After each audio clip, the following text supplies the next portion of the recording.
Yo, I think the Saints dodged a bullet with Clowney. Y'all know how I felt about it.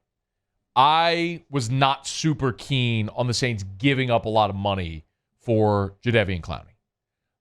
I think the proof's in the pudding. One time in his 6 years, he's played a full 16-game schedule, a full 16-game season. He's been injury-prone. He's never had a double-digit sack season. Some of you said, yeah, but he's so good against the run. Saints have been elite against the run and not allowed a 100-yard rusher since 2017. Samaje Perine with the Washington Redskins then. Saints have been good against the run. Marcus Davenport, 6 sacks last year, doubled up Clowney's total. 1 year in Seattle, and they kick him to the curb. I mean, at some point, proof's kind of in the pudding, right?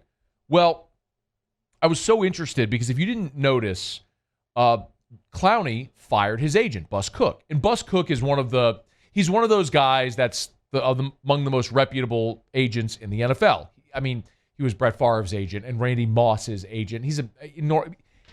Bus Cook represents Myles Garrett, who just signed a $125 million contract with $100 million guaranteed. Like that record-smashing deal that Myles Garrett just signed with the Browns, Bus Cook negotiated that. Like, he's a great agent. And so to see Clowney fire Bus Cook was was interesting coming off this whole thing, but it made sense a little bit in parallel because we talked about with Jameis Winston, right? Winston fired his agent, but it was a little bit of a different deal because Winston didn't get any nibbles. So he's a number 1 overall pick. Tampa doesn't pick up his 5th-year option. They don't sign him to an extension, and he gets no offers anywhere, and he has to take a bargain basement deal with New Orleans. I kind of get it with Jameis. Like, man, you're out there supposed to be fighting for me. The deal with this, so I did some prying. Bus Cook got Jadeveon Clowney a 3-year offer from the Browns worth $57 million with a $30 million guarantee at signing. And he said, no. Clowney wanted $60 million apparently. So he walked away from a 3-year, $57 million contract.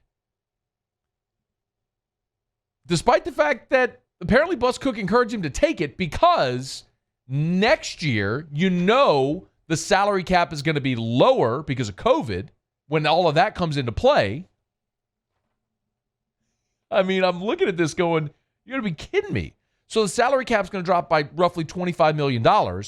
Why would you sign a 1-year deal to become a free agent next year when the salary cap's lower? When you could have taken a 3-year deal, played that out, played well opposite Myles Garrett in Cleveland, y'all could have been a great tandem. And then at the end of that deal, probably signed another deal. So in total, you'd end up with like 6 years at $100 million. You would have got a deal that looked similar to Myles Garrett over 2 contracts. And then he fires his agent, y'all.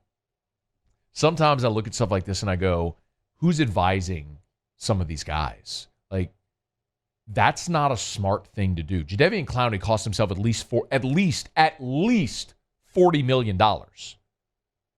by punting on the advice he got from the contract that his agent brought to him. I mean, you know the old adage, you can lead a horse to water, you can't make him drink? Like,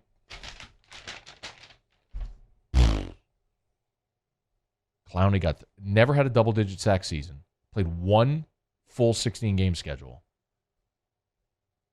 3 sacks a year ago, and he had a 3-year, $57 million contract with $30 million guaranteed on the table, and he walked away from it. Y'all, the Saints are going to breathe a huge sigh of relief that they didn't give up anything for Clowney. And he tries to blame his agent. The agent that got you a $57 million contract offer that you rejected. All right, thanks. Hey, thanks so much for watching. Please leave your comments. I love to interact. And be sure to hit the red subscribe button below.